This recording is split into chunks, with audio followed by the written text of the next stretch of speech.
രണ്ട് ലോകത്തിന്റെയും പ്രധാനപ്പെട്ട സിർ മുഹമ്മദാണ് സല്ലല്ലാഹു അലൈഹി വസല്ലം. അത് യാതൊരു സംശയം വേണ്ട. അതാണ്. അതിലൊക്കെ സംശയം ഉണ്ടെങ്കിൽ അവന് സംശയം തീർക്കാൻ നോക്ക്. സംശയം തീർത്തിട്ടില്ലെങ്കിൽ നിനക്കൊന്നും ഉപകരിക്കൂല. അള്ളാഹു തആല നമ്മളെ കാത്തിരക്ഷിക്കട്ടെ. ലോകത്തിന്റെ സിർ എന്ന് പറഞ്ഞാൽ അത് മുഹമ്മദീയത്താണ്. യാതൊരു സംശയവും വേണ്ട. അതാണ് പ്രപഞ്ചത്തിന്റെ ആധാരവും. അതിലേക്ക് എത്തിച്ചേർന്നാൽ മാത്രമേ മനുഷ്യൻ രക്ഷപ്പെടാൻ. അത് ഈമാനിന്റെ അടിത്തറയും അതാണ്. അപ്പൊ അള്ളാഹു അത് പ്രപഞ്ച ഉൽപ്പത്തിക്ക് മുമ്പ് തന്നെ തെരഞ്ഞെടുത്തു എന്നത് സത്യമാണ്. ഇവിടെ പറഞ്ഞത് അതല്ല. ആ മുഹമ്മദീയത്തിനെ ലോകത്തിന് കൈമാറിയ അലവിയത്ത്, ആ മുഹമ്മദീയത്ത് പിന്നെ സ്വീകരിക്കുന്ന ഒരു പ്രകാശധാരയാണ് അലവിയത്ത്. ഇപ്പോൾ പരിശുദ്ധ ഖുർആനെ അലവിയത്താണല്ലോ സ്വീകരിച്ചിട്ടുള്ളത്. പരിശുദ്ധ ഖുർആനിന് ബഖാവ് ഉണ്ടാകും. അപ്പോൾ അലവിയത്തിന് ബഖാവ് ഉണ്ടായിരിക്കണം. അതെങ്ങനെയാ? ഇമാം മുസ്ലിം രേഖപ്പെടുത്തിയ ഹദീസ്, തറക്തു ഫീകുമു സഖലൈൻ, നിങ്ങളിൽ ഭാരമുള്ള രണ്ട് കാര്യം ഞാൻ ഉപേക്ഷിക്കുന്നു. കിതാബുല്ലാഹി വ ഇത്റതി, ഒന്ന് എന്റെ കിതാബായ ഖുർആനാണ്, ഒന്ന് അള്ളാന്റെ കിതാബായ ഖുർആനാണ്. വ ഇത്റതി, എന്റെ കുടുംബമാണ്. അതായത് ഈ ദുനിയാവുള്ള കാലത്തോളം നിലനിൽക്കേണ്ടതാണ് ഖുർആൻ. ഇന്നാ നഹ്നു നസ്സൽനാ ദിക്റ വ ഇന്നാ ലഹു ലഹാഫിളൂൻ. ഇവിടെ ഏത് കാലഘട്ടത്തിലും ഖുർആൻ നിലനിൽക്കണം. രണ്ടാമതായി പറഞ്ഞത് വഇത്റതി, ഞാൻ ഭാരമുള്ള, തറക്തു ഫീകുമു സഖലൈൻ, ഞാൻ നിങ്ങൾക്ക് ഭാരമുള്ള രണ്ട് കാര്യം നിങ്ങളെ ഏൽപ്പിച്ചു പോകുന്നു. ഒന്ന് ഖുർആനാണ്, രണ്ട് എന്റെ കുടുംബമാണ്. ഭാരമുള്ളത്. എന്താ ഇവിടെ ഭാരമുള്ളത് എന്ന് പറയാൻ കാരണം? ഒന്ന്, ഈ കിതാബിലുള്ള രത്നം, മുത്ത്, പവിഴം അതൊരാൾക്ക് പെറുക്കി തീർക്കുക സാധ്യമല്ല. എന്നതുപോലെയാണ് ഈ കുടുംബവും. ആ കുടുംബത്തിൽ ഏത് കാലത്തും രത്നങ്ങൾ ഉണ്ടാവും. ആ രത്നത്തിനെ പെറുക്കി തീർക്കാൻ കഴിയില്ല മാനവരാശിക്ക്. മനസ്സിലായോ? തറക്തു ഫീകുമു സഖലൈൻ, ഭാരമുള്ള രണ്ട് കാര്യം ഞാൻ നിങ്ങളിൽ ഉപേക്ഷിക്കുന്നു. പുണ്യ റസൂല്. ഒന്ന് കിതാബുല്ലാഹ്, അതിന്റെ ഉള്ളോ, അതിന്റെ ഖുല്ലൗ കാനൽ ബഹറു മിദാദൻ ലികലിമാതി റബ്ബി ലനഫിദൽ ബഹറു ഖബ്ല അൻ തൻഫദ കലിമാതു റബ്ബി. ഈ രണ്ടും ഇനി കൗസറിൽ യോജിക്കുന്നുണ്ട്. ഇത് രണ്ടും ഇനി കൗസറിൽ യോജിക്കും. ഇന്നാ അഅ്തൈനാക്കൽ കൗസർ, നബി അങ്ങക്ക് നാം കൗസർ നൽകിയിരിക്കുന്നു എന്ന് പറഞ്ഞതിന്റെ ഒരർത്ഥം ഖുർആനാണ്, ഒരർത്ഥം അഹ്ലു ബൈത്താണ് എന്ന് തഫ്സീർ റാസിയിലുണ്ട്, തഫ്സീറുൽ കബീറിലുണ്ട്. നിന്റെ വകയല്ല, നിഷേധിക്കാൻ പറ്റൂല. നിഷേധിച്ചാൽ റാസിമാമിനെ നിഷേധിക്കേണ്ടി വരും. ഇന്നത് ചെയ്തിട്ട് കാര്യമില്ല. മനസ്സിലായി? തഫ്സീറുൽ കബീറിലുണ്ട്. എന്ത്? ഇന്നാ അഅ്തൈനാക്കൽ കൗസർ. ഇവിടെ രണ്ടാക്കി പറഞ്ഞത് അവിടെ എത്തിയപ്പോൾ ഒന്നായി. കൗസർ എന്നാൽ എന്തുമാണ്? ഖുർആനും കൗസറാണ്, അഹ്ലു ബൈത്തും കൗസറാണ്. എന്നുള്ളത് വേറിട്ട് പറഞ്ഞു ഹദീസിൽ. തറക്തു ഫീകുമു സഖലൈൻ, ഭാരമുള്ള രണ്ടെണ്ണം ഞാൻ നിങ്ങളിൽ ഉപേക്ഷിക്കുന്നു. ഒന്ന് വളരെ ചിന്തിക്ക്. ഇനി ഈ ഖുർആന്റെ പന്താവിൽ, ഖുർആന്റെ മൂല്യത്തിൽ, അഹ്ലു ബൈത്തിന്റെ പന്താവിൽ മുന്നോട്ട് പോയ ആളുകൾ അവരെ കൗസറിന്റെ അരികിലെത്തും. എവിടുത്തെ കൗസർ? മഹ്ശറിലെ. ആ കൗസറിൽ ഈ 5 ആള് വെള്ളം കൊടുക്കുകയും ചെയ്യും.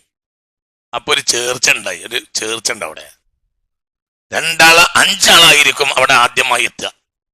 ഒന്ന് പുണ്യ മുഹമ്മദ് മുസ്തഫ, 2 അലിയുനിൽ മുർത്തള, 3 ഫാത്തിമത്തു സഹ്റാ സയ്യിദത്തു നിസാഇൽ ആലമീൻ.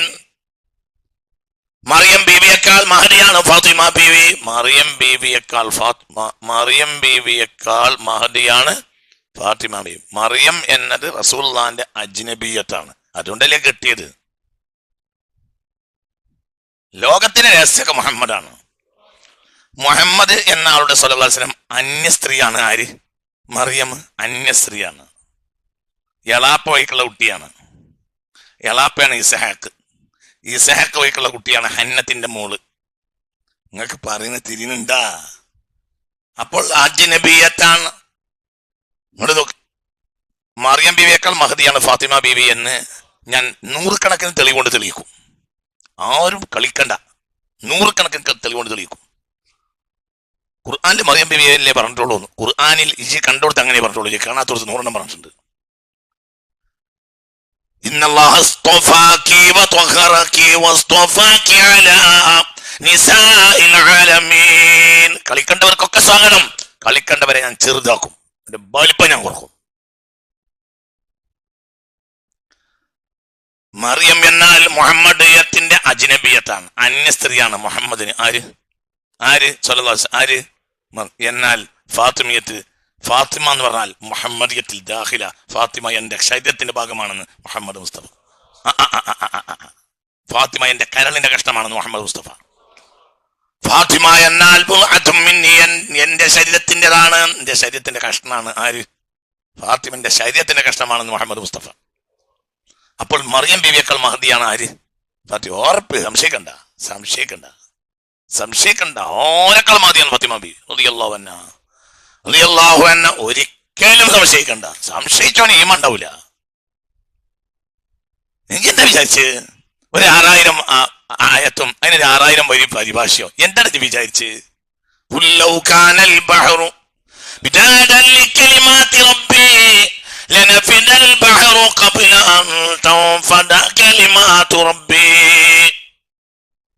അറ്റല്ലാത്ത പരിശുദ്ധ വ്യാഖ്യാനമാണ് ഖുർആന്റേത്. അതിന്റെ വ്യാഖ്യാനങ്ങൾ പറഞ്ഞു തീർക്കാൻ മാനവരാശിക്ക് കഴിയുകയില്ല. അതിന്റെ ഉള്ളടക്കത്തിലുണ്ട്, അതൊക്കെ ഞാൻ കാണിച്ചു തരും ഇൻഷാ അല്ലാഹ്. കാണിച്ചു തരും. അല്ലാഹു തആല തൗഫീഖ് തരട്ടെ. തിരിച്ചു വരും. അപ്പൊ ഈ ഒരു ഫാത്തിമ അലി റളിയല്ലാഹു അൻഹുമാ ഈ കുടുംബത്തിന്റെ ആധാരാണ് വിവാഹത്തിലേക്ക് പ്രവേശിക്കാൻ. ഈ കുടുംബം എന്ന് പറഞ്ഞാൽ അള്ളാഹു തെരഞ്ഞെടുത്ത കുടുംബമാണ്. ഈ കുടുംബത്തെ പേടിയാണ് ആദം നബിക്ക് അലൈഹിസ്സലാം. സത്യത്തിൽ ആദം നബിയുടെ മോനാണല്ലോ ആര്? അലി ഇബ്നു അബി ത്വാലിബും ഫാത്തിമ ബീവിയും. ആ മക്കൾ അല്ലേ? കുല്ലുക്കും മിൻ ആദമ വആദമ മിൻ തുറാബ്. എല്ലാരും ആദമിന്റെ മക്കളാ. അപ്പൊ അലിയും. പക്ഷെ പേടിയാ. ആർക്ക് പേടിയാ? തല്ലുന്നുള്ള പേടിയല്ല, ഇക്രാമിന്റെ പേടി, ബഹുമാനത്തിന്റെ പേടി, തഅലീമിന്റെ പേടി. അഹ്ലു ബൈത്തിനെ നമ്മൾ പേടിക്കുന്നത് ഒരു തല്ലെന്ന് വിചാരിച്ചതല്ലല്ലോ, പിന്നെന്താ? ബഹുമാനത്തിന്റെ പേടി, ഇക്രാമിന്റെ പേടി, ബഹുമാനത്തിന്റെ പേടി. അത് മുഹമ്മദിയത്തിനെയും പേടിയാണ്. ആർക്ക്? ആദമിന് ഒക്കെ പേടിയാണ്. വളരെ ചിന്തിക്ക്. അപ്പൊ ഈ ഒരു കുടുംബം അലി ഫാത്തിമ, ഈ ഒരു കുടുംബത്തെ ബഹുമാനപ്പെട്ട സയ്യിദുന ആദം തെരഞ്ഞെടുക്കുന്നത് ബഹുമാനപ്പെട്ട ഹാഫിൾ ജലാലുദ്ദീൻ സുയൂത്തി തങ്ങൾ ദുറൂൽ മൻസൂറിൽ രേഖപ്പെടുത്തുന്നത് കാണും. മാത്രമേ ഇപ്പൊ തരുന്നുള്ളൂ. ഇതിന്റെ അപ്പുറത്ത് കണക്കിനുണ്ട് തെളിവ്. ഇപ്പൊ തൽക്കാലം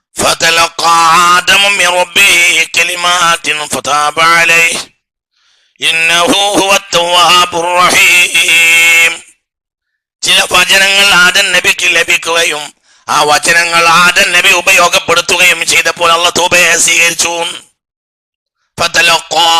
സൂറത്ത് അൽ ബഖറ 37. فتلقى آدم من ربه بكلمات فتلقى آدم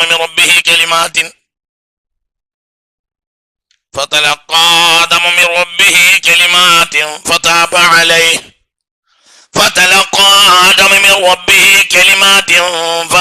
عليه إنه هو التواب الرحيم. ചില വചനങ്ങൾ ആദം നബിക്ക് ലഭിച്ചു. ആ വചനങ്ങളെ ആദം നബി അലൈഹിസ്സലാം ഉപയോഗപ്പെടുത്തിയപ്പോൾ അല്ലാഹു തആല ആദം നബിയുടെ തൗബയെ സ്വീകരിക്കുകയും ചെയ്തു. ഈ വചനങ്ങളെ പറ്റി ഒരുപാട് റിവായത്തുകളുണ്ട്. ഒരുപാട് റിവായത്ത് എന്നാൽ എന്താ അതിന്റെ അർത്ഥം? ഈ വചനങ്ങളെല്ലാം ആദം നബി ഉപയോഗപ്പെടുത്തിയിട്ടുണ്ടോ? ഇവർ റിവായത്ത് ഉണ്ടോ? എന്താ റിവായത്ത് കേട്ടോ? ആദം നബി അലൈഹിസ്സലാത്തു വസ്സലാമിന്റെ ദുആ കേട്ടോ. عن ابن عباس قال سألت النبي صلى الله عليه وسلم عن الكلمات التي تلقاها آدم. ആദമിന് അല്ലാഹു തആല മിർ റബ്ബിഹി, റബ്ബ് ഇട്ട് കൊടുത്ത വാക്ക് എന്താണെന്ന് ഞാൻ ഒരിക്കൽ നബിയോട് ചോദിച്ചു. ഇബ്നു അബ്ബാസ് ഫഖാല, അപ്പോൾ റസൂൽ എനിക്ക് മറുപടി പറഞ്ഞു, സഅല, ആദം നബി അലൈഹിസ്സലാം അല്ലാഹുവിനോട് തൗബയെ യാചിച്ചു. ബിഹഖി മുഹമ്മദിൻ വഅലി വഫാത്തിമ വൽ ഹസൻ വൽ ഹുസൈൻ. 5 ആളെ കൊണ്ട് തൗബ ചെയ്തു സയ്യിദുനാ ആദം.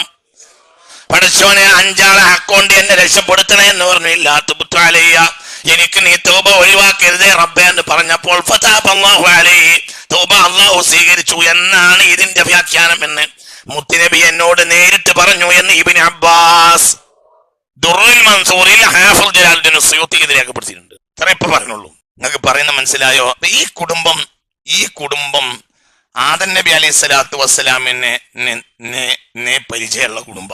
ഏത് കുടുംബം? അലവിയ കുടുംബം. റസൂലുള്ള ഓക്കെ, മനസ്സിലായോ പറഞ്ഞത്? അതിൽ വർത്താനല്ല. ഇവിടെ എങ്ങനെ ഒരു ശിയാക്കളാവല്ല. ഇബ്നു അബ്ബാസ് ഖാല സഅൽതു നബിയ സ്വല്ലല്ലാഹു അലൈഹി വസല്ലം.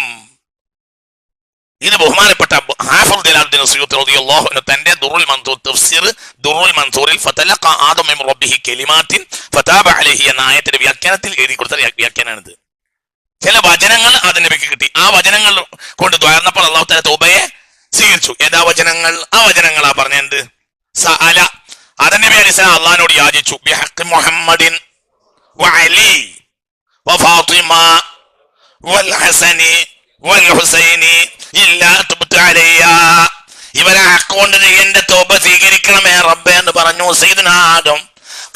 ഫതാബല്ലാഹു അലൈഹി. അപ്പോൾ അല്ലാഹു ആദം നബിയുടെ തൗബ സ്വീകരിച്ചു പോയി. അപ്പോൾ അലവിയ കുടുംബം ഇന്നൊന്നിലും തുടങ്ങിയതല്ല. ഈ കുടുംബം പോലും പ്രപഞ്ചത്തിന്റെ ആദ്യ മനുഷ്യന് പോലും ഈ കുടുംബത്തെ അറിയും.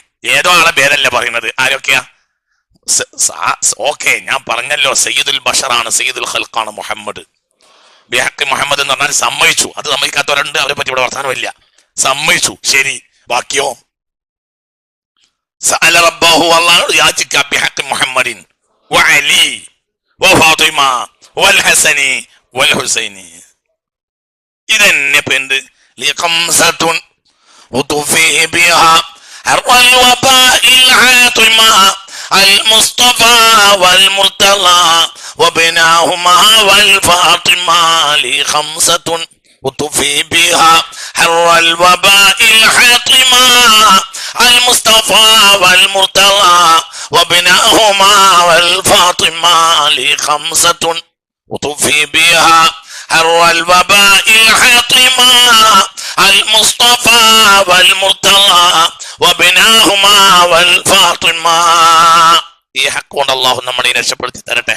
ഈ ഹക്ക് കൊണ്ട് അല്ലാഹു നമ്മളെ രക്ഷപ്പെടുത്തട്ടെ. ഈ കുടുംബത്തിന്റെ ആധാരം ഇന്നും ഇന്നലെയും തുടങ്ങിയതല്ല എന്ന് പറയാൻ വേണ്ടിയാണ് ഞാൻ ഈ വ്യാഖ്യാനം പറഞ്ഞത്. ചിന്തിക്കണം. ആ വിവാഹത്തിലേക്ക് പ്രവേശിക്കാം. ആ വിവാഹാന്വേഷണം. ആരുടെ വിവാഹാന്വേഷണം? ഫാത്തിമ അലി റളിയല്ലാഹു അൻഹു വിവാഹാന്വേഷണത്തിന്റെ ഒരു ഭാഗം അതാണ്. വിവാഹത്തിലേക്കൊക്കെ നമ്മൾ പിന്നെ കിടക്കും. ഇപ്പൊ വിവാഹാന്വേഷണ പറയുന്നത് ആ ഭാഗം. ഇത് ലോകത്തെ അത്ഭുതകരമായ വിവാഹമാണ് കേട്ടോ. ഈ വിവാഹത്തിൽ ആഘോഷം നടത്തിയിട്ടുണ്ട് ആകാശത്തെ മലക്കുകൾ. ഈ വിവാഹത്തിൽ ആഘോഷിക്കാത്തൊരു മലക്കില്ല. സ്വർഗം ആഘോഷിച്ചിട്ടുണ്ട് കേമ്പിന്നത്തിലേക്കും. എന്തുകൊണ്ട്? ഖിയാമത്ത് നാൾ വരെ മുഅ്മിനീങ്ങളെ നിലനിർത്തുന്ന മഹാന്മാരുടെ കയറാണത്. ആ കയറിലേക്ക് ചേർന്നവരൊക്കെ രക്ഷപ്പെടും. വഅതസിമു ബിഹബ്ലില്ലാ. അള്ളാന്റെ ഹബില് മുഹമ്മദാണ്, അഹ്ലു മുഹമ്മദാണ്. മനസ്സിലായില്ല? അപ്പോൾ ഹബിൽ, അള്ളാന്റെ ഹബിലിന്റെ ഒരു വ്യാഖ്യാനം അഹ്ലു ബൈത്താണ്. അള്ളാന്റെ മനസ്സിലായില്ല? അള്ളാന്റെ പാശത്തെ നിങ്ങൾ മുറുകെ പിടിച്ചോളൂ. അള്ളാഹ് ആകാശത്തെ നമുക്ക് ഭൂമിയിലേക്ക് കിട്ടുന്ന പാശ മുഹമ്മദാണ് സ്വല്ലല്ലാഹു അലൈഹി വസല്ലം. ഒന്ന് ഖുർആനാണ്. ഖുർആൻ ഞങ്ങളോട് ഇന്നലെ പറഞ്ഞെന്ന് എന്റെ ഓർമ്മ. ഖുർആൻ ഒറ്റക്കൊരു പണിയെടുക്കൂല. ഈ ഒരു മുഹമ്മദീയത്തിലൂടെ വന്നവരല്ലാതെ ഖുർആൻ പണിയെടുക്കൂല. അവസാന കാലഘട്ടത്തിലെ ജനങ്ങൾ മുഹമ്മദീയത്തിനെ തള്ളും. അപ്പോൾ ലാ യബ്ഖാ മിനൽ ഇസ്ലാമി ഇല്ല ഇസ്മുഹു വലാ യബ്ഖാ മിനൽ ഖുർആനി ഇല്ല റസ്മുഹു. ഖുർആനിൽ റസ്മ് മാത്രം ബാക്കിയാവും, വേറെയും കൂടി ബാക്കിയാവും. ഒരു കർമ്മം അതിന് ചെയ്യൂല, ഒരു കർമ്മം ചെയ്യാൻ കഴിയില്ല. ഖുർആൻ ഖിയാമത്ത് നാൾ വരെ നിലനിൽക്കും, പക്ഷെ കർമ്മം നടക്കൂല. എന്തുകൊണ്ട്? മുഹമ്മദീയത്തിനെ ജനങ്ങൾ കൈയൊഴിക്കും. സ്വല്ലല്ലാഹു അലൈഹി വസല്ലം. ഖുർആൻ ഒറ്റക്കൊരു പണിയെടുക്കൂല. മഹാന്മാരില്ലാതെ ഖുർആൻ പണിയെടുക്കൂല. മഹാന്മാരുടെ മഹാനാണ് മുഹമ്മദ് മുസ്തഫ. മുഹമ്മദ് നബിക്ക് ഖുർആന്റെ ആവശ്യമില്ല. ഖുർആൻ ഇല്ലെങ്കിൽ തന്നെ മുഹമ്മദാണ് സ്വല്ലല്ലാഹു അലൈഹി വസല്ലം. ഖുർആൻ അല്ലാഹു സുബ്ഹാനഹു വ തആല ഔദാര്യമായി മുഹമ്മദ് നബിക്ക് നൽകി. മുഹമ്മദ് നബിക്ക് ഖുർആൻ വന്നപ്പോൾ തിരുത്തേണ്ട ഒരു ആവശ്യം ഉണ്ടായിട്ടില്ല. ജീവിതം തന്നെ ഖുർആനാണ്. അള്ളാഹു തആല ആദ്യം ഭൂമിക്ക് നൽകിയത് മുഹമ്മദ് നബിയാണ്, പിന്നെ ഖുർആനാണ്. മുഹമ്മദ് നബി എന്ന അനുഗ്രഹം കിട്ടിയത് 40 കൊല്ലം കഴിഞ്ഞിട്ട് ആ ഖുർആൻ എന്ന അനുഗ്രഹം തരുന്നത്. അള്ളാഹു ആദ്യം തന്നതും എന്ത് തന്നെയാണ്? റമളാനിൽ ആഘോഷിക്കണ മുമ്പ് റബീഉൽ അവ്വലിൽ ആഘോഷിക്കണം. പിടിയെ റമളാൻ ആഘോഷിക്കണ മുമ്പ് എന്താ ആഘോഷിക്കണം? റബീഉൽ അവ്വലിലാണ് അല്ലടേ ആദ്യം അള്ളാഹു വന്നത്. റമളാൻ നമുക്ക് കിട്ടിയതല്ലോ. റമളാൻ അള്ളാഹു നമുക്ക് തന്നതാ. റമളാൻ അല്ല, മുഹമ്മദ് കൊടുത്തതാ. സ്വല്ലല്ലാഹു അലൈഹി വസല്ലം. മുഹമ്മദ് നമുക്ക് തന്നു. മുഹമ്മദിനെ നമുക്ക് തന്നു. മനസ്സിലായോ പറഞ്ഞത്? നിന്റെ കുട്ടികളുടെ കയ്യിൽ ഒരാൾ എന്ത് ചെയ്തെന്നറിയോ? ഒരാൾ നല്ലൊരു ബിസ്ക്കറ്റിന്റെ പാക്കറ്റ്, 1-ാം നമ്പർ ബിസ്ക്കറ്റിന്റെ പാക്കറ്റ് കൊടുത്ത് അയാൾ സലാം പറഞ്ഞു പോയി. എനിക്കും തിന്ന. എന്തുകൊണ്ട്? ഇരിക്കട്ട് തിന്ന കുട്ടിൻ്റെതല്ലേ. സത്യം ബിസ്ക്കറ്റ് നിൽക്കാനല്ല, കുട്ടി കൊടുത്താണ്. പക്ഷെ എനിക്ക് തിന്ന കാരണം കുട്ടീൻ്റെ അല്ലേ, കുട്ടി നിൽക്കാനാണല്ലോ, ബിസ്ക്കറ്റ് നിൽക്കാനല്ല. ഓഫീസിൽ ബുദ്ധി പണയം വെച്ച് നടക്കരുത്. എന്താ മോനോടോ കുന്തും എന്റെ അബിദിനെ ഞാൻ കൊടുത്തു.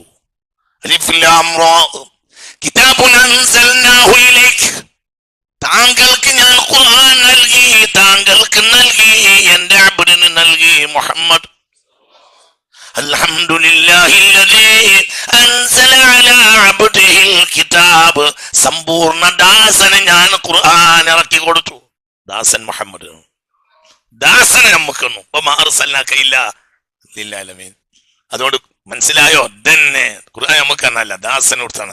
ദാസനെ നമുക്കൊന്നു. മനസ്സിലായോ പറഞ്ഞത്? ദാസൻ നമ്മുടേതാണ്. അതുകൊണ്ട് ഖുർആൻ നമുക്ക് കിട്ടി. ദാസനെ വേറെ ആരെയും കൊണ്ടെങ്കിൽ നമുക്ക് ഖുർആൻ കിട്ടൂല. ഖുർആൻ നമുക്ക് തന്നല്ല, ആര് കൊടുത്തടാ? അൽഹംദുലില്ലാഹില്ലദീ അൻസല അലാ അബ്ദിഹിൽ കിതാബ്. വഹാബിയത്തിന്റെ ഓഫീസിൽ ബുദ്ധി പണയം വെച്ച് നടക്കുന്ന സാധുക്കളായ മനുഷ്യന്മാരോട് ഞാൻ പറയുകയാണ്, എടോ ഒരു ചാറും ഒരു ചോറും എന്ന് പറയുന്നത് പോലെ എങ്ങനെ നീ ഖുർആനെ മനസ്സിലാക്കും? ഖുർആൻ രഹസ്യങ്ങളെ മഹാത്ഭുതമല്ലേ മനുഷ്യ? അള്ള പറഞ്ഞതല്ലേ, എന്ത് പറഞ്ഞതല്ലേ? ഖുൽ ലൗ കാനൽ ബഹറു മിദാദൻ ലികലിമാതി റബ്ബി. അല്ലാഹു തന്നെ പറഞ്ഞതല്ലേ, ലഖദ് മന്നല്ലാഹു അലൽ മുഅ്മിനീന ഇദ് ബഅസ ഫീഹിം റസൂലാ. അള്ളാഹു നിങ്ങൾക്ക് നൽകിയ ഏറ്റവും വലിയ അനുഗ്രഹം റസൂലിന് നൽകിയതാണ്. രണ്ടാമത്തെ അനുഗ്രഹം യത്ലു അലൈഹിം ആയത്ത് നൽകിയതാണ്. ഒന്നാമത്തെ അനുഗ്രഹം അതും ആയത്ത് നിങ്ങൾക്ക് നൽകിയെന്നല്ല, യത്ലു അലൈഹിം മനുഷ്യരുടെ മേൽ ഓടിക്കൊടുക്കണം ആയത്ത്. ആര്? യത്ലു മുഹമ്മദ് ഓടിക്കൊടുക്കും. മുഅ്മിനീങ്ങൾക്ക് അല്ലാഹു റസൂലിനെ നൽകി, റസൂല് മുഅ്മിനീങ്ങൾക്ക് ആയത്ത് ഓടിക്കൊടുക്കും. ഇങ്ങനെയല്ലടോ അതിന്റെ അർത്ഥം. എന്താ പറഞ്ഞ? മന്നയുടെ ഫായില് അള്ളാഹ്, യത്ലുവിന്റെ ഫായില് മുഹമ്മദ്. അല്ലാഹു മുഅ്മിനീങ്ങൾക്ക് ഏറ്റവും വലിയ അനുഗ്രഹം നൽകി. എന്ത്? റസൂലിനെ നൽകി.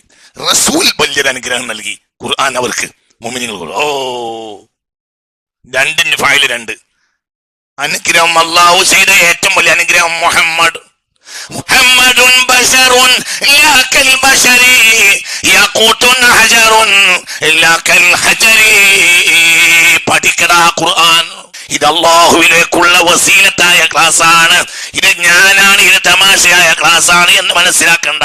ഈ ക്ലാസ് സ്വർഗത്തിന്റെ വാതിലേക്ക് എത്താനുള്ള ക്ലാസ് ആണ്. സ്വാലിഹീങ്ങളായ മുൻഗാമികൾ അംഗീകരിക്കുന്ന ക്ലാസ് ആണ്. അതാണ് സിറാത്തുൽ ലദീന അൻഅംത അലൈഹിം. ദുനിയാവിൽ നിന്ന് ജീവിക്കുന്ന എല്ലാ സ്വാലിഹീങ്ങളുടെയും ദുആ കിട്ടാൻ സാധ്യതയുള്ള ഒരു ക്ലാസ് ആണ്. അല്ലാഹു തആല തൗഫീഖ് തരട്ടെ. അല്ലാഹു നൽകിയ ഏറ്റവും വലിയ അനുഗ്രഹം ലഖദ് മന്നല്ലാഹു അലൽ മുഅ്മിനീന ഇദ് ബഅസ ഫീഹിം റസൂലാ. അല്ലാഹു നൽകിയ ഏറ്റവും വലിയ അനുഗ്രഹം റസൂലാണ്. റസൂലോ യത്ലു, റസൂലോടി കൊടുക്കും. മന്നന്റെ ഫായിൽ അല്ലാഹ്, യത്ലുവിന്റെ ഫായിൽ റസൂല്. യത്ലു അലൈഹിം മുഅ്മിനീങ്ങൾ റസൂലോടി കൊടുക്കണം ആയത്തിഹി. കാരണം ആയത്താർക്ക് കിട്ടിയതാണ് റസൂലിന്. മുഅ്മിനീങ്ങൾക്ക് റസൂലോടി കൊടുക്കും. റസൂൽ കെട്ടിപ്പൊട്ടി വെക്കുന്ന ആളല്ല. റസൂലിന് കിട്ടിയത് റസൂൽ ജനങ്ങൾക്ക് റസൂൽ ജനങ്ങൾക്ക് ഒരു കൊടുക്കും. അതിനു വേണ്ടി റസൂലിനെ പറഞ്ഞയച്ചു.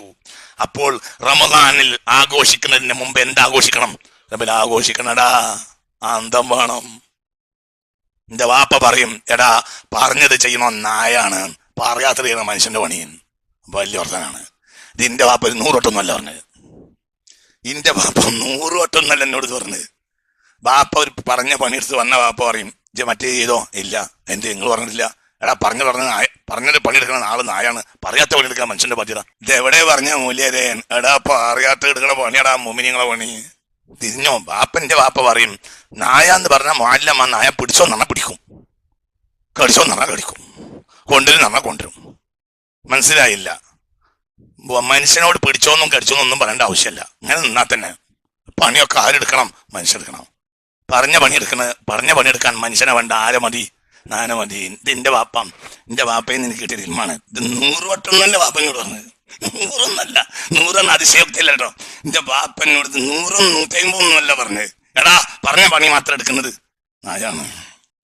ഈ ലോകത്തെ ഏറ്റവും വലിയ നിങ്ങൾ ചിന്തിക്ക്, മുത്തുനബി ഒരാൾ നിസ്സാരപ്പെടുത്തിയാൽ, മുത്തുനബി നിസ്സാരപ്പെടുത്തൽ എങ്ങനെയാണ്? മുത്തുനബി സല്ലല്ലാഹു അലൈഹി വസല്ലമയെ മനസ്സിലാക്കാതിരിക്കൽ തന്നെ നിസ്സാരപ്പെടുത്തൽ. മുത്തുനബിക്ക് കിട്ടിയതാണ് ഖുർആൻ. ആ ഖുർആൻ ഇവിടെ നിലനിർത്തേണ്ടത് അലവിയാക്കളാ, അസ്വഹാബി അഹ്ലുൽ ബൈത്ത്. എന്നല്ല മുത്തുനബി പറഞ്ഞത് കിതാബുല്ലാഹി വഇത്രതി, എന്റെ ഖുർആനുമാണ്, അള്ളാഹു എനിക്ക് തന്ന ഖുർആനുമാണ്, പിന്നെ എന്തുവാണ്? എന്റെ കുടുംബമാണ്. ആ കുടുംബത്തിന്റെ ആധാരമാണ് സയ്യിദുനാ അലി. ഇന്നല്ലാഹ ജഅല ദുരിയത കുല്ലി നബിയ്യിൻ മിൻ സുൽബി വജഅല ദുരിയതി മിൻ സുൽബി അലി. എല്ലാ നബിമാരുടെയും പരമ്പര നബിയുടെ മുടിയിൽ നിന്നാണെങ്കിൽ എന്റെ പരമ്പര അലിയുടെ മുടിയിൽ നിന്നാണെന്ന് മുഹമ്മദ് മുസ്തഫ. സ്വർഗം അലങ്കരിച്ചു അലിയാല കല്യാണത്തിന്. സ്വർഗത്തിൽ അള്ളാഹു തആല പ്രത്യേക ഏരിയ നിശ്ചയിച്ചു. ആർക്ക് കൊടുക്കാൻ? അലിയാർക്ക് വിവാഹ സമ്മാനമായി കൊടുക്കാം. ഏതിന് പുറമെ സാധാരണ മോമിനിയങ്ങൾക്ക് കിട്ടുന്ന സ്വർഗത്തിന് പുറമെ ഒരു ഏരിയ ഉണ്ട്. ആർക്ക്? ഫാത്തിമ ബീവിയെ കല്യാണം കഴിച്ചതിന് അള്ളാന്റെ വക ഒരു സമ്മാനം നാളെ കൊടുക്കും. ഭയങ്കര ഒക്കെ ഞാൻ തെളിയിക്കും. മനസ്സിലായില്ല. വിവാഹത്തിന്റെ അന്ന് അള്ളാഹു തആല എന്ത് നിശ്ചയിച്ച്? ഇപ്പൊ സൗദിയിലെ രാജാവ് നമുക്ക് വിവാഹത്തിന് എന്ത് ചെയ്യുന്നത്? നമ്മളെ വിവാഹം ഇത്രാം തീയതിയാണ്, വരുന്ന നവംബർ 30-ാം തീയതിയാണ് എന്റെ വിവാഹം എന്ന് സൗദിയിലെ രാജാവ് നമ്മളെ ഏറ്റവും വലിയ ഫ്രണ്ടാണെന്ന് സങ്കല്പിക്കി. അപ്പൊ നമ്മൾ എന്ത് ചെയ്ത്? മൂപ്പർക്ക് അറിയിച്ച് 30-ാം തീയതിയാണ്, അതിനിപ്പം പ്രശ്നമൊന്നുമില്ലല്ലോ, അറിയിച്ച് വരുന്ന 30-ാം തീയതിയാണ് രാജാവേ എന്റെ കല്യാണം എന്ന് പറഞ്ഞു. അങ്ങനെ അന്ന് വർത്താനൊന്നും ഉണ്ടായില്ല. നമ്മക്ക് കല്യാണത്തിന്റെ പോലും തിരക്കും ബഹളവും കൊണ്ട് സൗദിയിലെ രാജാവിനെ അങ്ങോട്ട് പോയി കാണാനും കഴിഞ്ഞില്ല, മൂപ്പർക്ക് അവൾക്ക് തിരക്കൊണ്ട് ഇങ്ങോട്ട് വന്നാകാനും കഴിഞ്ഞില്ല. അങ്ങനെയൊക്കെ കല്യാണമൊക്കെ കഴിഞ്ഞ് നിശ്ചയിച്ച ഡേറ്റിന് വിസയും കിട്ടി. സൗദി ചെന്നപ്പോൾ പറഞ്ഞ് എല്ലാവർക്കും നിശ്ചയിച്ച റൂമുകളുണ്ട്. മനസ്സിലായില്ല. കഫാലത്ത് ചെന്നവർക്കൊക്കെ ഓരോരുത്തർക്കും ഓരോ റൂമുകളുണ്ട്. സൗദിയിലെ രാജാവ് വലിയൊരു കൊട്ടാരം കാണിച്ചെന്ന്, ഇത് എന്റെ വകയാണ്, ഇത് നിങ്ങൾ ഇവിടെ വന്നതിനുള്ളതല്ല, നിങ്ങൾ പണിയെടുക്കണ കഫാലത്തിൽ വന്നതിനുള്ള റൂമല്ല ഇത്. നിങ്ങളെ വിവാഹം അറിഞ്ഞപ്പോൾ ഞാൻ വേറിട്ട് നിങ്ങൾക്ക് തരാൻ വേണ്ടി നിശ്ചയിച്ചുണ്ടാക്കിയതാ. അന്ന് നമ്മൾ ബന്ധം ഇങ്ങനെ ബന്ധപ്പെടാൻ പറ്റുന്ന ഒരു സാഹചര്യമല്ല. എന്നാ പിടിച്ചോളി വിവാഹ സമ്മാനം. എല്ലാവരുടെയും വിവാഹ സമ്മാനം അന്ന് തന്നെ കൊടുത്തുവെങ്കിൽ സഅദ് റളിയല്ലാഹു അൻഹു ആടിനെ കൊടുത്ത് വലിമത്ത് കഴിച്ചോളി. സഅദ് റളിയല്ലാഹു അൻഹു ഒരു ആടിനെ കൊടുത്ത്. മനസ്സിലായോ? പലരും പലതും കൊടുത്ത്. ചില ആളുകളൊക്കെ മധുരം വാങ്ങി വിതരണം ചെയ്ത്. വലിയ കല്യാണമൊക്കെ പിന്നെ പറയും ഇൻഷാ അല്ലാഹ്. അള്ളാഹു എന്ത് ചെയ്ത്? ഒരു കൊട്ടാരം ഉണ്ടാക്കിച്ച്. അലിയർ പറയും നിങ്ങളെ വിവാഹ സമ്മാനം ഞാൻ അന്നുണ്ടാക്കിയടാ, നിങ്ങളെ കല്യാണ സമ്മാനമാണ്. ആരോട് പറയും? അലിയാരോട് പറയും സിവൽ ജന്നത്തില്ലത്തി അഅതല്ലാഹു ലിൽ മുഅ്മിനീന. മുഅ്മിനീങ്ങൾക്ക് അല്ലാഹു തആല നിശ്ചയിച്ചു കൊടുക്കുന്ന സ്വർഗത്തിന് പുറമെ വിവാഹ സമ്മാനമായ സ്വർഗം അല്ലാഹു സുബ്ഹാനഹു വ തആല പരലോകത്തെ ഏൽപ്പിക്കും. ആരെ? അലിയാരെയും ഫാത്തിമയെയും. അവിടെ അവർ ആഘോഷിക്കും. അള്ളാന്റെ വിവാഹ സമ്മാനാണ്. അൽഹംദുലില്ലാഹ്. അതൊക്കെ അന്ന് കാണാൻ നമുക്ക് അല്ലാഹു തൗഫീഖ് തരട്ടെ. എല്ലാം ഞാൻ തെളിയിക്കും, നിങ്ങൾ കയറണ്ട, ചിന്തിക്കുക. ഇനി ഇതിന്റെ ചില വഴികൾ പറഞ്ഞുതരാം. ബഹുമാനപ്പെട്ട മഹാനായ രേഖപ്പെടുത്തുന്നത് കാണാം. ബഹുമാനപ്പെട്ട ചിന്തിക്കുക.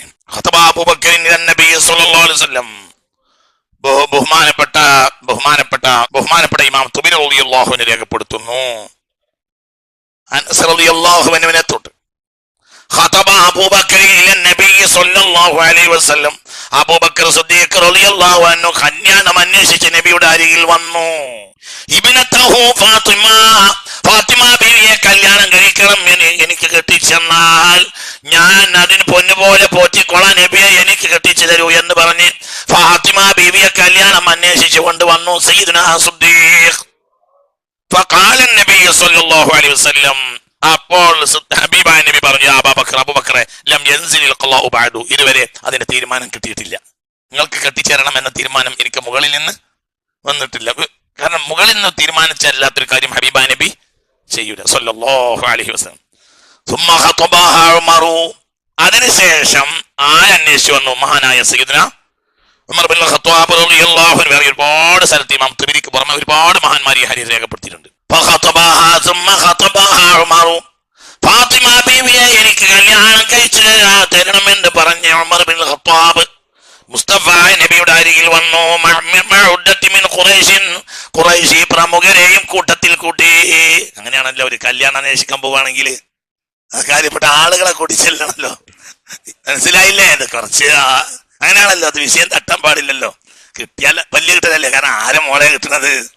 മുത്തുനബിന്റെ മോളെയല്ലേ. അപ്പൊ അള്ളാഹു വലിയ ദർജ തരുന്ന പദവിയല്ലേ. അപ്പോൾ ഹബീബായ റസൂലുള്ളാഹി സ്വല്ലല്ലാഹു അലൈഹി വസല്ലം മിസ്ല ഖൗലിഹി ലി അബീ ബക്കറിൻ, മിസ്ല ഖൗലിഹി ലി അബീ ബക്കറിൻ. അർത്ഥമാക്കിയേ ഉംറക്ക് പോയാ വരെ അതിന്റെ ഒക്കെ അർത്ഥം അറിയും. മിസ്ല ഖൗലിഹി ലി അബീ ബക്കറിൻ, അബൂബക്കറിനോട് പറഞ്ഞ അതേ വാക്ക് ആരോടും പറഞ്ഞു? ഉമർ ബിൻ ഖത്താബിനോടും പറഞ്ഞു. ഫഖീല ലി അലി, അപ്പോൾ ആരും അലിയാരോട് പറഞ്ഞു, ലൗ ഖതബത ഇല നബി സ്വല്ലല്ലാഹു അലൈഹി വസല്ലം ഫാത്തിമ ലഖലീഖുൻ അൻ യുസബിജകഹ. നിങ്ങൾ അലിയാരെ ആരോ പറഞ്ഞിട്ട് തരിപ്പ് കയറ്റി ആരോട്? അലിയാരോട്. നിങ്ങൾ പോയി അലിയാദിന് ഒരുങ്ങിയതല്ല, അലിയാരോട് ഒരുങ്ങിയതല്ല. നിങ്ങൾ ഇങ്ങനെ ഒന്ന് പോയി അന്വേഷിച്ച് നോക്കി, ചിലപ്പോൾ ഖലീഖുൻ അൻ യുസബിജകഹ, നിങ്ങൾക്ക് കെട്ടിച്ചേരാനുള്ള സാധ്യത എമ്പാടും കാണുന്നുണ്ട്, നിങ്ങളൊന്ന് പോയി അന്വേഷിക്കണം. അപ്പോൾ കാല അലിയും, അലി പറഞ്ഞു, വഖൈഫ വഖദ് ഖതബഹ അഷ്റാഫു ഖുറൈശ് വലം യുസവ്വിജുഹ. വഖദ് ഖതബഹ അഷ്റാഫു ഖുറൈശ്, വലിയ വലിയ ആളുകളൊക്കെ, ഖുറൈശിലെ നേതാക്കന്മാരൊക്കെ ഫാത്തിമാവിയെ കെട്ടിച്ചേരോ നബിയോട് വെച്ചിട്ട് ഇതുവരെ കെട്ടിച്ചത്. പിന്നെ ഈ ഫഖീറായ എനിക്ക് എങ്ങനെ കെട്ടിച്ചേരാനാണ് എന്ന് പറഞ്ഞു സയ്യിദുനാ അലി റളിയല്ലാഹു അൻഹു. ഫഖതബഹ, അവസാനം എല്ലാരും നിർബന്ധിച്ചു, നിങ്ങളൊന്ന് പോയി ചോദിക്കി, നിങ്ങൾ എന്താണെങ്കിലും ഒന്ന് പോയി ചോദിക്കുക, എന്താണെങ്കിലും ചോദിച്ചാവൊന്നുമില്ലല്ലോ അത് ചോദിക്കുന്നതാണ്. അങ്ങനെ മടിച്ചുകൊണ്ട് ആ രംഗ പിന്നെ ഞാൻ വേറെ ഹദീസിൽ വിശദീകരിക്കുന്നുണ്ട്. മടിച്ചു വന്നു സയ്യിദുനാ അലി. വായും തുറക്കാൻ കിട്ടിയില്ല എന്നാണ്, പറയാൻ കിട്ടിയില്ല. ഒപ്പം വന്ന ആളുകളാകട്ടെ, കുറച്ചാളുകൾ അൻസാരിങ്ങൾ തരിപ്പ് കയറ്റി വന്ന്, പക്ഷെ അവര് നബിയുടെ അടുത്തോട് വന്നില്ല. കാരണം എവിടെ എത്തുന്നറിയില്ല, അവര് നേരത്തെ അവരെ കുറച്ച് ദൂരെ ഇരുന്ന്. കാരണം ആട്ടുകയാണെങ്കിൽ ആദ്യം തന്നെ പുറത്ത് ചാടി പോയാലോ എന്ന് വിചാരിച്ച് ഇവരടുത്തിരുന്നില്ല. മറ്റൊരു ഉമർ ഇബ്നുൽ ഖത്താബിന്റെ അടുത്ത് വലിയൊരു കൂട്ടം ആളുകൾ തന്നെ, വലിയ മഹാന്മാരൊക്കെ ഉണ്ട്. എന്നിട്ട് റസൂൽ എന്തായില്ല, മോളെ നേരം കിട്ടിയില്ല, കെട്ടിച്ചു കൊടുത്തില്ല. പിന്നെ അലിയാര് വരികയാണ്, അലിയാരാകട്ടെ ആ കൂട്ടത്തിൽ ഫഖീഹുമാണ്. അപ്പൊ കൂടെ വന്നവർ വരെ ഒപ്പം എത്തിയില്ല. അവസാനം ഒറ്റക്ക് പോയി റസൂലുള്ളാഹിന്റെ മുന്നിലാണ്ട് ഇരുന്നിട്ട് റസൂലുള്ളാഹിന്റെ മുന്നിൽ സംസാരിക്കാൻ കഴിയില്ല. എന്തിനാ ഈ വന്നു ചോദിച്ചു, മിണ്ടുന്നില്ല. ആരിത് ഞാൻ പിന്നെ കാണിക്കും, മിണ്ടാൻ വയ്യ. പിന്നെ നബിയൻ ചോദിച്ചു, ഫാത്തിമാനെ കല്യാണം അന്വേഷിച്ചു വന്നതാണോ ചോദിച്ചു. അപ്പൊ റസൂൽ പറഞ്ഞ മറുപടി വിശദമായി പിന്നെയും കാണാം ഇൻഷാ അല്ലാഹ്. فقال رسول الله فقال رسول الله, ഉടനെ മുത്തുനബി പറഞ്ഞു, അമറനി ബിദാലിക അമറനി റബ്ബി ബിദാലിക, അത് ചെയ്യണമെന്ന് റബ്ബി എന്നോട് കൽപ്പിച്ചിട്ടുണ്ട് അലിയേ. സുബ്ഹാനല്ലാഹ്, ഞങ്ങളെ കാത്തിരിക്കാണ്. അമറനി റബ്ബി, നിങ്ങൾക്ക് എന്റെ മകൾ ഫാത്തിമയെ കെട്ടിച്ചേരാൻ അമറനി റബ്ബി, എന്റെ റബ്ബ് എന്നോട് സലാത്തുല്ലാഹ് സലാമുല്ലാഹ് അലാ ത്വാഹ റസൂലില്ലാഹ് അലാ യാസീൻ ഹബീബില്ലാഹ്. എത്രയോ സ്ഥലങ്ങൾ വേറെയും കാണാൻ, ഞാൻ വിശദീകരിക്കാൻ നേരമില്ലാത്തതുകൊണ്ട് ചുരുക്കുകയാണ്. ബഹുമാനപ്പെട്ട അബൂദാവൂദ് രേഖപ്പെടുത്തിയ ഒരു ഹദീസ് കാണാം. അനസ് ബിൻ മാലിക് റളിയല്ലാഹു, അബൂദാവൂദ് കേട്ടോ, അബൂദാവൂദ് റളിയല്ലാഹു രേഖപ്പെടുത്തുന്നുണ്ട്. അതാ അബൂബക്കറിൻ ഇലൻ നബി സ്വല്ലല്ലാഹു അലൈഹി വസല്ലം, അബൂബക്കർ സിദ്ദീഖ് റസൂലുള്ളാഹിന്റെ അരികിൽ വന്നു. ഫജലസ, നബിയുടെ മുന്നിൽ ഇരുന്നു. യാ റസൂലല്ലാഹ്, റസൂലുള്ളാഹിനെ അബൂദാവൂദ് രേഖപ്പെടുത്തുക, സയ്യിദ്നാ സിദ്ദീഖ് അബൂബക്കർ സിദ്ദീഖ് റളിയല്ലാഹു റസൂലുള്ളാഹിന്റെ മുന്നിൽ ഇരുന്നു. ഫഖാല, എന്നോട് പറഞ്ഞു, യാ റസൂലല്ലാഹ്, നബിയെ, ഖദ് അലിംത നസീഹതി വഖദമി ഫിൽ ഇസ്ലാം, ഞാൻ ഇസ്ലാമിന് വളരെ ഗുണകാംക്ഷയായ ഒരാളാണെന്നും ആദ്യമായി ഇസ്ലാമിൽ വന്ന ആളാണെന്നും എന്റെ കാര്യങ്ങളും എല്ലാം നബി അങ്ങേക്ക് അറിയാലോ. പറഞ്ഞാൽ ഞാൻ ഇങ്ങനെയൊക്കെ ആണ്, ഇസ്ലാമിനെ അങ്ങനെ സ്നേഹിക്കുന്ന ആളാണ്, ഇങ്ങനെയാണ് എന്ന കാര്യങ്ങളൊക്കെ വന്നി എന്ന ഹദീസിലുള്ളത്. വന്നി പറഞ്ഞാൽ ഞാനിതുമാണ്. അങ്ങനെയാണല്ലോ ഒരു കാര്യം പറയാൻ നമ്മൾ എന്താണ്, ഇതിനെ സിറാത്തുൽ മുസ്തഖീം എന്ന് പറയാൻ വേണ്ടിയിട്ടാണല്ലോ ഇതുവരെ അല്ലാഹു ഒക്കെ പറഞ്ഞത്. ഏത് ബിസ്മിയും അൻതും സലാത്തും എന്നതൊക്കെ പറയും പോലെ ഞാൻ അങ്ങനെയൊക്കെ അങ്ങനെ പറഞ്ഞു. എല്ലാം കഴിഞ്ഞപ്പോൾ റസൂലുള്ളാഹി ചോദിച്ചു, കാലബമാതാക്ക്, എന്തിനാ ഈ പറഞ്ഞതൊക്കെ എന്ന് വെച്ച്. ആദ്യം ഇസ്ലാമിൽ വന്ന ആൾ തന്നെയാണ്, പിന്നെയോ അങ്ങനെ ഇസ്ലാമിനെ വലിയ ഉദ്ദേശിക്കണം, വലിയ ഖൈറാണ്, വലിയ നേതാവാണ്, വലിയ ആളാണ്, ഒക്കെ തന്നെ. പക്ഷെ മാതാക്ക എന്റെ സംഭവം എന്താന്ന് ചോദിച്ചു. അപ്പോൾ അബൂബക്കർ സിദ്ദീഖ് പറഞ്ഞു, തുസവ്വിജുനി ഫാത്തിമ, നിങ്ങൾ എനിക്ക് ഫാത്തിമ ബിവിയെ കെട്ടിച്ചേരണം. അപ്പൊ റസൂലുള്ളാഹി തിരിഞ്ഞു പറഞ്ഞു സ്വല്ലല്ലാഹു അലൈഹി വസല്ലം. അതിന്റെ അർത്ഥം സിദ്ദീഖ് തങ്ങൾ മഹാനല്ല എന്നല്ല, സിദ്ദീഖ് തങ്ങൾ ഏറ്റവും വലിയ മഹാൻ തന്നെ. അള്ളാഹു അത് ആരിൽ ഉദ്ദേശിച്ചിട്ടില്ല. സിദ്ദീഖ് അങ്ങനെയാണ് കുട്ടികളെ അതിന്റെ അർത്ഥം. ഇതിൽ എന്തൊക്കെയോ രഹസ്യങ്ങൾ ഉണ്ടാവും, ആരും ഉദ്ദേശിച്ചിട്ടില്ല. അള്ളാഹ് ഉദ്ദേശിച്ചാൽ ഇവിടെ നടക്കുള്ളൂ, മുത്തനബി നടത്തുള്ളൂ സല്ലല്ലാഹു അലൈഹി വസല്ലം എന്ന്. അങ്ങനെ റസൂല തിരിഞ്ഞു കളഞ്ഞപ്പോൾ ബേജാറായിട്ട് അബൂബക്കർ സിദ്ദീഖ് റളിയല്ലാഹു അൻഹു അവിടുന്ന് മെല്ലെ ഇങ്ങനെ ഇറങ്ങിയിട്ട് ആരടുത്ത് പോയി? ഉമർ ഇബ്നുൽ ഖത്താബിനോട് പോയി. ഫഖാല, എന്നിട്ട് പറഞ്ഞു, ഹലക്തു വഹലക്തു, ഞാൻ നശിച്ചു, ഞാൻ നശിപ്പിച്ചു ചെയ്തു എന്ന് പറഞ്ഞു. ഞാൻ നശിക്കും ചെയ്തു, നശിപ്പിക്കും ചെയ്തു എന്ന് പറഞ്ഞു. ഹലക്തു വഹലക്തു, നമ്മളുണ്ടല്ലോ പറയാ ഒക്കെ കൊളാക്കി. അങ്ങനെണ്ടല്ലോ, ഇത് പറയണ്ടില്ല. അതിന് നിക്കാലം വരെ നബി എന്നോട് ഇങ്ങനെ തിരിഞ്ഞിട്ടില്ല. ഇത് നബിയാണ് മുഖം തിരിക്കുക ചെയ്തത്, നബിയാണ് തിരിഞ്ഞു കളഞ്ഞു. അപ്പോൾ ഉമർ ഇബ്നുൽ ഖത്താബ് ചോദിച്ചു, എന്തായത്? അപ്പോൾ ഞങ്ങൾ പറഞ്ഞു കാര്യങ്ങളൊക്കെ. ഉമറു, അപ്പോൾ ഉമർ പറഞ്ഞു, നിങ്ങൾ കാത്തിരിക്കും, ഞാൻ നബിന്റെ അടുത്ത് പോട്ടെ. നിങ്ങൾ ചോദിച്ചാൽ ഞാനൊന്ന് ചോദിച്ചു നോക്കട്ടെ, നിങ്ങൾക്ക് കെട്ടിച്ചേരില്ല, എന്നാ പിന്നെ എനിക്ക് കെട്ടിച്ചേരാന്നറിയാലോ. ഇതെന്തിനാണെന്നറിയോ? റസൂലുള്ളാഹിനോട് ബന്ധം, സ്വർഗോർച്ചില്ലേ, മനസ്സിലായോ? അതാണ് കാര്യം, അതന്നെയാണ്. ഈ ബന്ധത്തിന് പകരമായി സ്വന്തം മകളെ റസൂലുള്ളാഹിക്ക് കെട്ടിച്ചു കൊടുത്തു. ഹഫ്സ ബീവിയെ ഉമർ ഇബ്നുൽ ഖത്താബ് ബന്ധം ക്ലിയറാക്കിയിട്ടു ഹബീബ നബിയോട്. ഇതൊക്കെ നാളെ രക്ഷപ്പെടുന്ന സംഗതിയല്ലേ. നിങ്ങൾ ചോദിച്ചാൽ ഞാനൊന്ന് ചോദിക്കട്ടെ എന്ന് പറഞ്ഞു അവിടുന്ന് ഇറങ്ങിപ്പോയി ബഹുമാനപ്പെട്ട സയ്യിദ് ഉമർ ഇബ്നുൽ ഖത്താബ്. ഫാത്തൻ നബിയെ സ്വല്ലല്ലാഹു അലൈഹി വസല്ലം, അങ്ങനെ റസൂലുള്ളാഹിന്റെ അടുത്തേക്ക് ചെന്നു. ഫജലസയിലെ റസൂലുള്ളാഹിന്റെ അടുത്ത് പോയി ഇരുന്നു. ഫഖാല യാ റസൂലല്ലാഹ് ഖദ് അലിംത നസീഹതി, നിന്റെ കാര്യങ്ങളൊക്കെ നിങ്ങൾക്ക് അറിയാലോ. വന്നി ഞാൻ ഇങ്ങനെയൊക്കെയാണ്, ഞാൻ ഇസ്ലാമിനോട് എന്തെങ്കിലുമൊക്കെ ഒഴിവാക്കിയതാണ്, അങ്ങനെയാണ്, ഇങ്ങനെയൊക്കെ അറിയാലോ നബിയെ. ഫഖാല റസൂലുള്ളാഹ്, റസൂലുള്ളാഹി മാദാക്, എന്നിട്ട് എന്തേ? അങ്ങനെയൊക്കെ തന്നെയാണ്, വലിയ ആളാണ്, വലിയ സേവനമൊക്കെ ഇസ്ലാം ചെയ്തിട്ട് സംഭവം എന്തേന്ന് വെച്ച്. അപ്പോൾ പറഞ്ഞു, തുസബജനി ഫാത്തിമ, നിങ്ങൾ എനിക്ക് ഫാത്തിമ ബീവിയെ കെട്ടിച്ചേരീൻ. അപ്പോഴും റസൂലുള്ളാഹ് തല തിരിഞ്ഞു കളഞ്ഞു.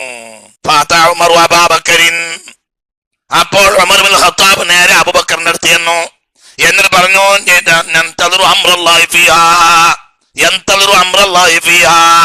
എന്നോട് റസൂലുള്ളാഹ് കെട്ടിച്ചു തരുന്നും പറഞ്ഞില്ല, കെട്ടിച്ചേരാൻ പറഞ്ഞില്ല. സിദ്ദീഖ് പറഞ്ഞു, എന്നോട് പറഞ്ഞിട്ടില്ല, കെട്ടിച്ചേരൊന്നും പറഞ്ഞിട്ടില്ല, കെട്ടിച്ചേരില്ലാന്ന് പറഞ്ഞില്ല. ഈ വിഷയത്തിൽ അള്ളാഹിന്റെ കൽപ്പന നബി കാത്തിരിക്കുകയാണ് എന്ന് രണ്ടു പറഞ്ഞിട്ടില്ല. അപ്പൊ പ്രതീക്ഷയില്ല, എന്നാ നിരാശയില്ല, ഇല്ല, മനസ്സിലായില്ല. അള്ളാഹിന്റെ കൽപ്പന റസൂൽ അങ്ങനെ കാത്തിരിക്കാണ്. അലി ബിൻ അബീ ത്വാലിബ് റളിയല്ലാഹു അൻഹു പറയാണ്, അത്തയാനി ഇവർ രണ്ടാളും എന്റെ അടുത്ത് വന്നു. ഇവർ രണ്ടാളും സിദ്ദീഖ് റളിയല്ലാഹു അൻഹു എന്റെ അടുത്ത് വന്നു. എന്നിട്ട് എന്നോട് പറയാണ്, ആദ്യ ഇബ്നത്തു അമ്മിക്ക, ഞാൻ ചില പണിയെടുത്തുകൊണ്ടിരിക്കുക. ആ നേരത്തെ ഞാൻ ചെറിയ പണികൾ ചെയ്തുകൊണ്ടിരിക്കുക. ആ നേരത്തെ എന്റെ അടുത്ത് വന്നു. അപ്പൊ കാലാലി, എന്നിട്ട് എന്നോട് രണ്ടാൾ പറയാ, ആദ്യ ഇബ്നത്തു അമ്മിക്ക, നിന്റെ എളാപ്പാന്റെ മകള് തുഖ്തബു, അവളെ കല്യാണേഷണം നടക്കുന്നുണ്ട്. വാർത്ത ജാലിസിന് ഇവിടെ എങ്ങനെ ഇരുന്നോ, ഇവളെങ്ങനെ നോക്കിയിരുന്നോ എന്റെ പണിയെടുത്തുകൊണ്ട്.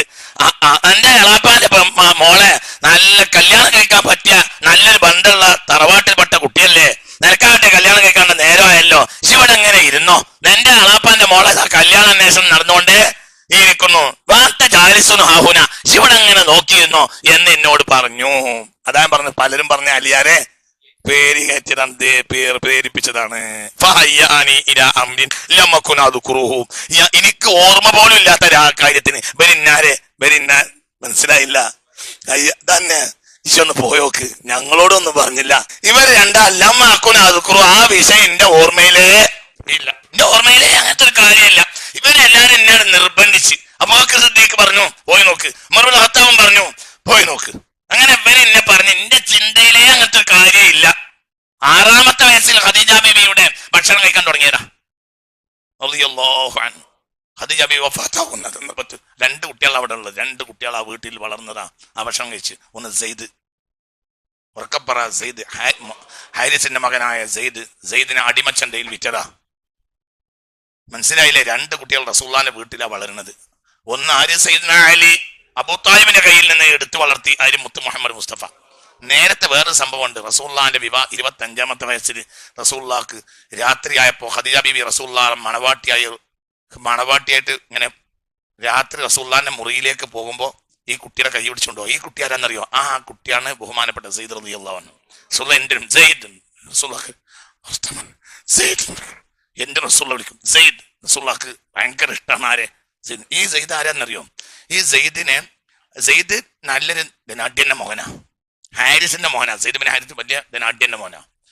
അവരുടെ നാട്ടില് ഒരിക്കൽ കൊള്ളക്കാർ കയറുക. പണ്ടൊരു കഥ പറയാ, മനസ്സിലായില്ലേ? ഈ സെയ്ദ് അന്ന് ചെറിയ കുട്ടിയാ. അങ്ങനെ കൊള്ളക്കാർ ഒരഭിപ്രായം ഗോത്രത്തെ കൊള്ള ചെയ്തു, ഒരഭിപ്രായം ഒരു ആഘോഷത്തിനിടയിലേക്ക് കൊള്ളക്കാർ കയറിയിട്ട് ആണുങ്ങളെ കൊന്നു, പെണ്ണുങ്ങളെ കുട്ടികളെയും പിടിച്ചു കെട്ടി.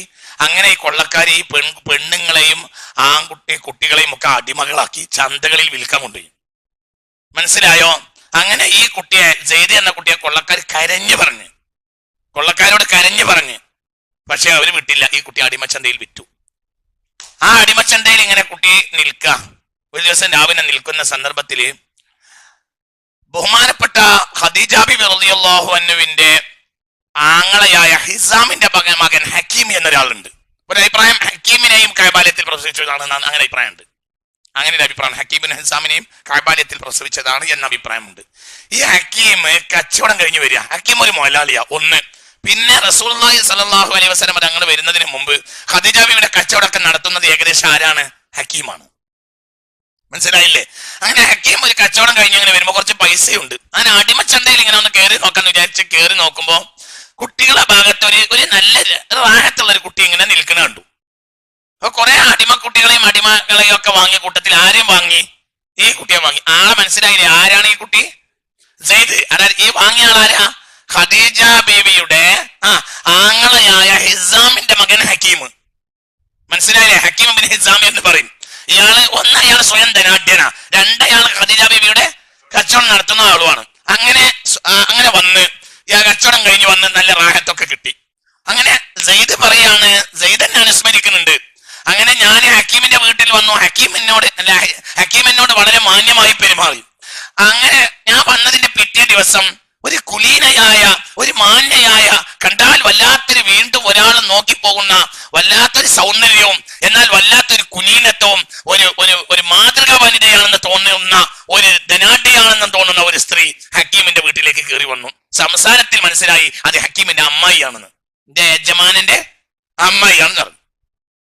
അങ്ങനെ അമ്മായി അവിടെ സൽക്കാരങ്ങളൊക്കെ കഴിഞ്ഞ് തിരിച്ചു പോകാൻ തുടങ്ങിയപ്പോ ഹക്കീമ ഇറങ്ങിയിട്ട് പറഞ്ഞു, അമ്മായെ നിങ്ങൾക്ക് എന്തെങ്കിലും ഒന്ന് തരണല്ലോ, ഈ അടിമകളുടെ കൂട്ടത്തിൽ നിങ്ങൾക്ക് പറ്റിയതാളെ കൊണ്ടുപോയിക്കൊള്ളുന്നു. അങ്ങനെ അമ്മായി ഇറങ്ങി വന്നു. ഇങ്ങനെ നോക്കിയപ്പോ ഇന്നെയാണ് നോക്കിയത്. എന്നാ ഇവനെ ഇരിക്കാൻ നാളാറ് ചെറിയൊരു കുട്ടി. ആ ചെറിയ കുട്ടിയാണ് ആര്? സെയ്ദ്. ആ കുട്ടിയെ പിന്നെ സ്വന്തം മോനെ പോലെ വളർത്തി ആര്? ഖദീജ ബീവി. അടിമയായിട്ടാണ് വന്നെങ്കിൽ അടിമയല്ല. സെയ്ദ് റളിയല്ലാഹു ഖദീജ എന്ന് പറഞ്ഞ കരഞ്ഞു. ഭയങ്കര സ്നേഹ സെയ്ദിനോട്. ആർക്ക്? ഖദീജ ബീവി. അങ്ങനെ റസൂലുള്ളാഹിയുടെ 25-ാമത്തെ വയസ്സ്, മനസ്സിലായോ, കല്യാണം കഴിഞ്ഞു. ഖദീജ ബീവിയുടെ വിവാഹം കഴിഞ്ഞു. വിവാഹം വല്ലാത്ത മംഗളമായ വിവാഹം. കാരണം ഖുവൈലിദിന്റെ മകളല്ലേ ഖദീജ, വലിയ മൊരാർച്ചയാണ്.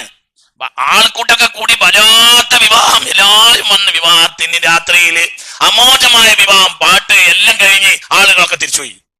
ആളുകളൊക്കെ തിരിച്ചു പോയപ്പോൾ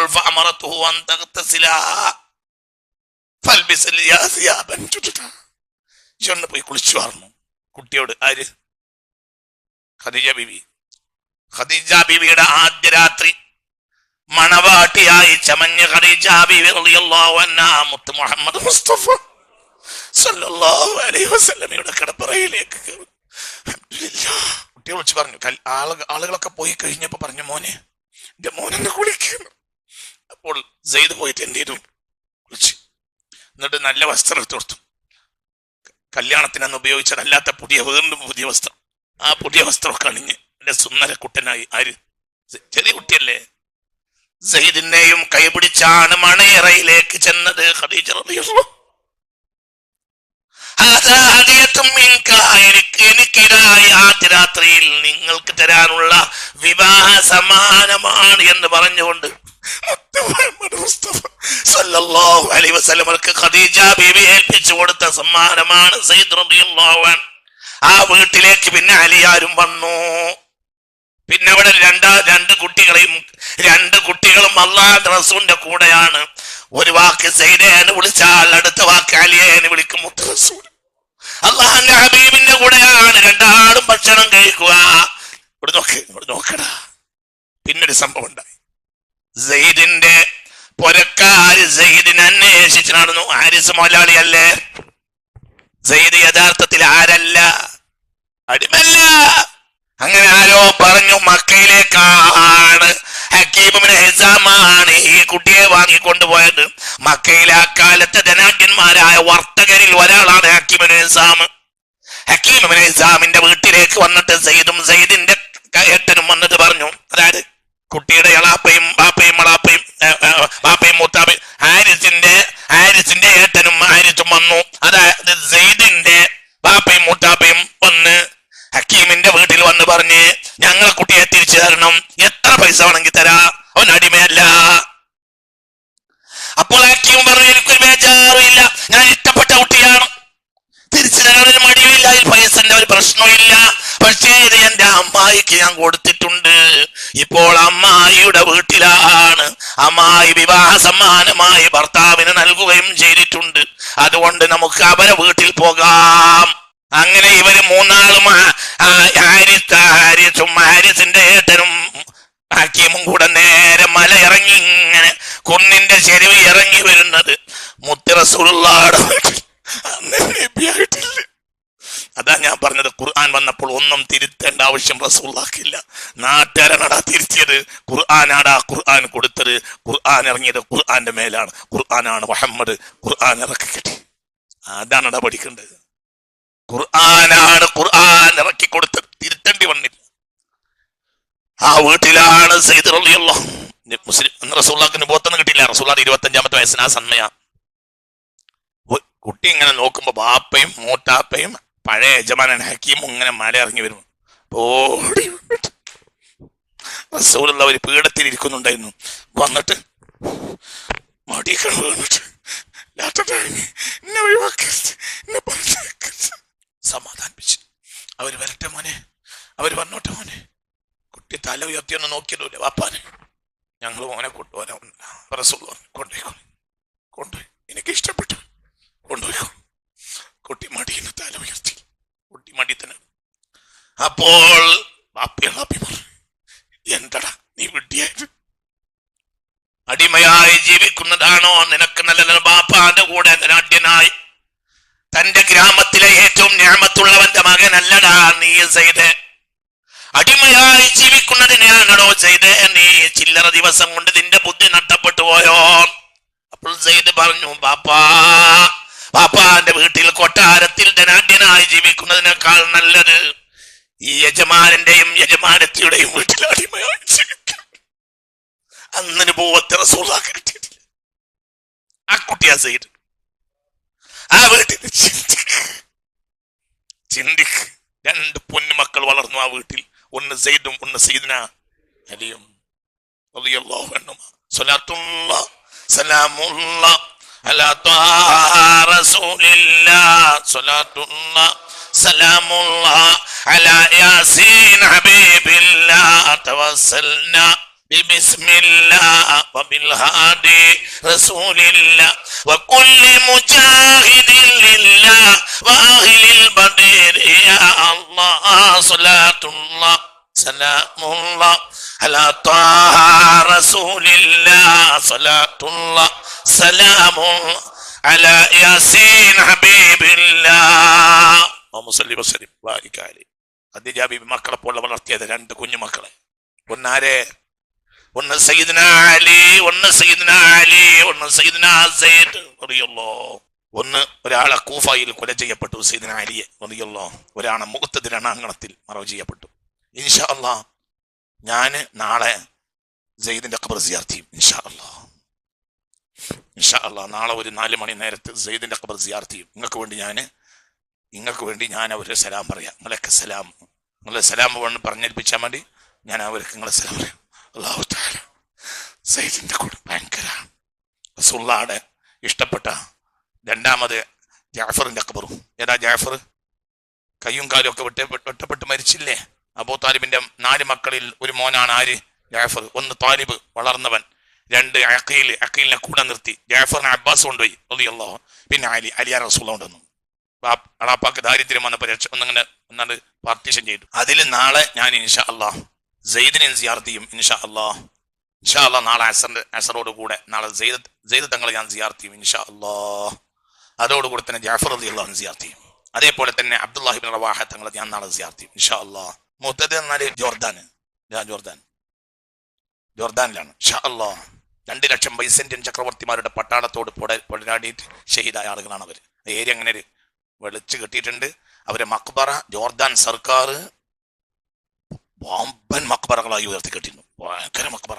സദാസമയം പട്ടാളവും പോലീസും സൗകര്യവും ഭയങ്കര സൗകര്യത്തിനാണ്. അവിടെ വലിയൊരു പള്ളിയും ജുമാ പള്ളിയും പിന്നെ സിയാറത്തിനൊക്കെ ഭയങ്കര സൗകര്യവും.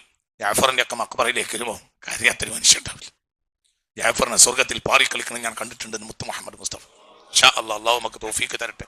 എല്ലാവർക്കും അള്ളാഹു തആല തൗഫീക്ക് തരട്ടെ. ഞാൻ നാളെ ഇൻഷാ അള്ളാഹ് ജോർദാനിൽ ഇറങ്ങിയാൽ നാളെ രാവിലെ ഇൻഷാ അള്ളാഹ് 10 മണിക്ക് ഞാൻ ജോർദാനിൽ ഇറങ്ങും എന്നാണ് ഉദ്ദേശിക്കുന്നത്. ഇൻഷാ അള്ളാഹു തആല തൗഫീക്ക് തരട്ടെ. എല്ലാവർക്കും അവിടെ എത്താൻ അള്ളാഹു തൗഫീക്ക് തരട്ടെ. മറ്റന്നാൾ രാവിലെ ഇൻഷാ അള്ളാഹ് അബൂ ഉബൈദ സ്വന്തം ബാപ്പാന്റെ തല അറുത്ത അബൂ ഉബൈദ റളിയല്ലാഹു അൻഹു സിയാറത്ത് ചെയ്യും ഇൻഷാ അള്ളാഹ്. നാളെ വൈകുന്നേരം അസ്ഹാബുൽ കഹ്ഫിനെ സിയാറത്ത് ചെയ്യും ഇൻഷാ അള്ളാഹ്. അള്ളാഹു തആല തൗഫീക്ക് തരട്ടെ. അള്ളാഹു തൗഫീക്ക് തരട്ടെ. അവരൊക്കെ ചിന്തിക്കണം. അള്ളാഹു തആല നിങ്ങൾ ചിന്തിക്കുക. അതാണ്. അപ്പൊ ഞാൻ എൻ്റെ ചിന്തയിലൊന്നും ഇല്ലാത്തൊരു കാര്യമാണ്. ഇവരെല്ലാവരും എന്നെ പറഞ്ഞ് നിർബന്ധിച്ചു. അങ്ങനെ ഞാൻ പോയി. അൻസാരികൾ എൻ്റെ കൂടെ കൂടുകയും ചെയ്തു. ഞാൻ അങ്ങനെ ഹബീബായ റസൂലുള്ളാഹിന്റെ മുത്തുനബിയുടെ മുന്നിൽ പോയിരുന്നു. ഒന്നും ഉണ്ടില്ല. എന്തിനെ പോന്നു? ഞാൻ അവിടെ ഇരുന്നു. പിന്നെയും ചോദിച്ചു ജാബിക്ക് എന്തിനു പോന്നു? ഞാൻ ഒന്നും ഉണ്ടില്ല. പിന്നെ എന്നോട് ചോദിച്ചു തഖ്തുബു ഫാത്തിമയെ കല്യാണം കഴിക്കണം എന്ന് നിനക്കുണ്ടോ? ഞാൻ അങ്ങനെ ഉണ്ട് നബി, അങ്ങനെ വന്നത്. അപ്പോൾ പറഞ്ഞു അമറനി റബ്ബി അൻ ഉസവ്വിജക ഫാത്തിമയെ നിനക്ക് കെട്ടിച്ചു തരാൻ എന്റെ റബ്ബ് എന്നോട് കൽപ്പിച്ചിട്ടുണ്ട്. അല്ല എന്റെ വിഷയം നിന്റെ കയ്യിൽ ഫാത്തിമക്ക് മഹർ കൊടുക്കാൻ എന്തെങ്കിലും ഉണ്ട് അലിയെ എന്ന് മുത്തുനബി എന്നോട് ചോദിച്ചു. അപ്പോൾ പറഞ്ഞു ഇല്ല ഫറസി വദ്റഈ, എന്റെ പടയങ്കിയും നിങ്ങൾ എനിക്ക് തന്ന ഒരു പടയങ്കി ഉണ്ടല്ലോ, ആ പടയങ്കിയും എന്റെ കുതിരയുമല്ലാതെ ഒന്നും എനിക്കില്ല നബിയെ. അപ്പോൾ പറഞ്ഞു കുതിരയെ നിനക്കിനിയും ആവശ്യമുണ്ടാവും, പടയങ്കി അങ്ങാടിയിൽ കൊണ്ടുപോയി വിൽക്കുക എന്ന് പറഞ്ഞു. ആ പടയങ്കിയും കൊണ്ട് ഞാൻ അങ്ങാടിയിൽ ചെന്നു. 480 ദിർഹമിന് വിറ്റു. 480 ദിർഹവുമായി ഞാൻ നബിയുടെ അരികിൽ വന്നപ്പോൾ 400 ദിർഹം മഹറാക്കു എന്ന് പറഞ്ഞ് അനസിനെ വിളിച്ച് ഹബീബായ റസൂലുള്ളാഹി 80 ദിർഹം ഏൽപ്പിച്ചു കൊടുത്തിട്ട് പറഞ്ഞു അങ്ങാടിയിൽ നിന്ന് നല്ല അത്തർ വാങ്ങിക്കൊണ്ടുവാ. അങ്ങനെ ഒരുങ്ങാണ്. ഇനിയും ആ വിഷയത്തിൽ കുറച്ച് പറയാനുണ്ട്, അടുത്ത ക്ലാസ്സിൽ പറയും. അല്ലാഹു തആല തൗഫീഖ് തരട്ടെ. അല്ലാഹു തആല നാളെ രക്ഷപ്പെടാൻ ഈ ക്ലാസ്സിൽ പങ്കെടുക്കുന്നവർക്കെല്ലാം ഇത് കാരണം അല്ലാഹു തആല തൗഫീഖ് തരട്ടെ.